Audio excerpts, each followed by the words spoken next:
The choice in November is a choice between a Clinton agenda that puts donors first or an agenda that puts America first. My agenda, America first always.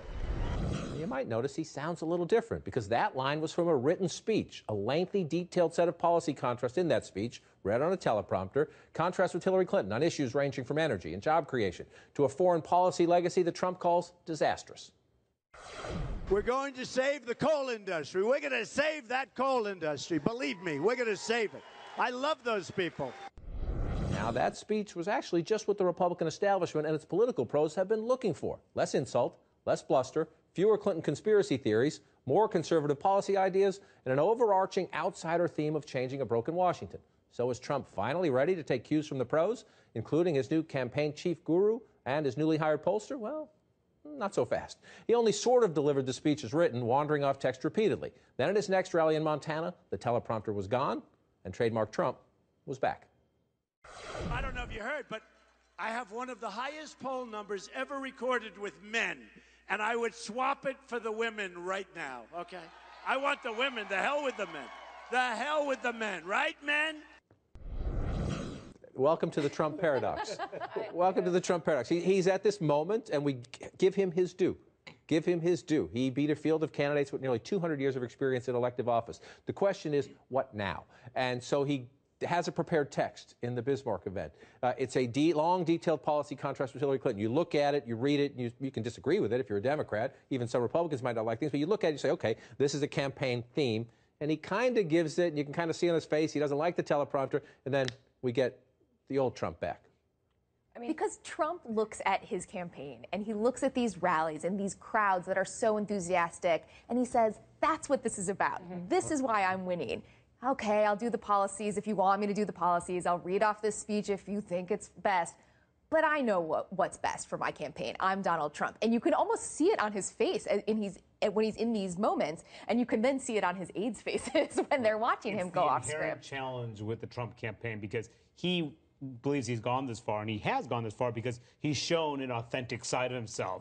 Even if he says a lot of things that are off-putting and controversial, he says things that, not by reading a teleprompter, but what he's feeling in his gut. And people, professional party officials, operative types know that in a general election, that may not work, and they need him to be more disciplined. And that's why you're seeing this contrast between someone who reads off his speech and is reading policy ideas that are given to him by folks in the party establishment, and then later saying, going back to the old Trump. But it does seem like they're going to have to learn to live with this Dr. Jekyll or Mr. Hyde thing that's going on with Donald Trump, because they keep on being told by some people behind closed doors, like Paul Manafort, that he's going to tone it back, that he's going to moderate on things like his Muslim ban.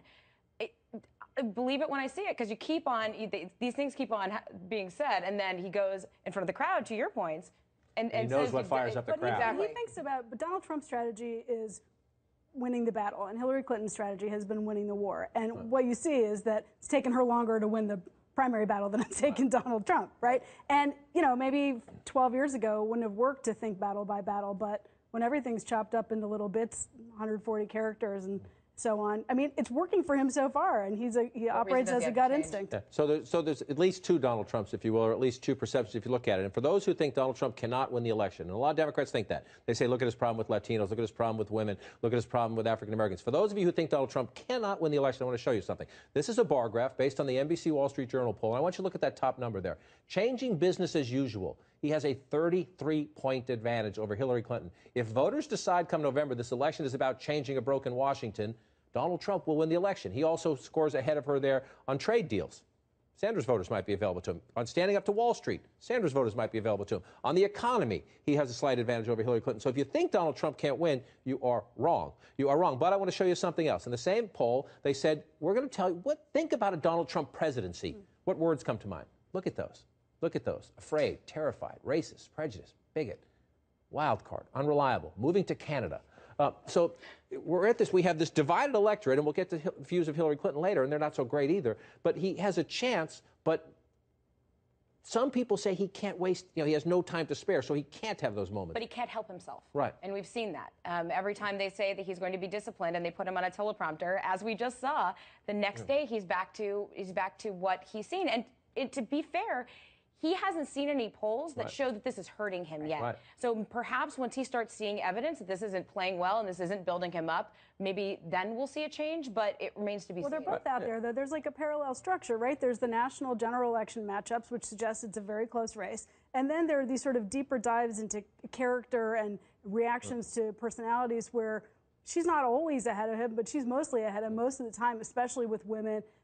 On issues like trust, they're around tied. I mean, if you look at those, you think, Yeah, and scientifically, the she race has a is much going to better be chance. who do you dislike less. Right. It's not necessarily who do you like more. Both of these candidates are historically unpopular. So if you look at Donald Trump in a vacuum, sure, he can't win. But if you compare him with Hillary Clinton, that changes. Right, and he thinks he can win a street brawl, and he thinks he can keep winning. Now, the general electorate is very different than the primary electorate, but he thinks it worked in the primaries, it'll keep working. We'll see if it does.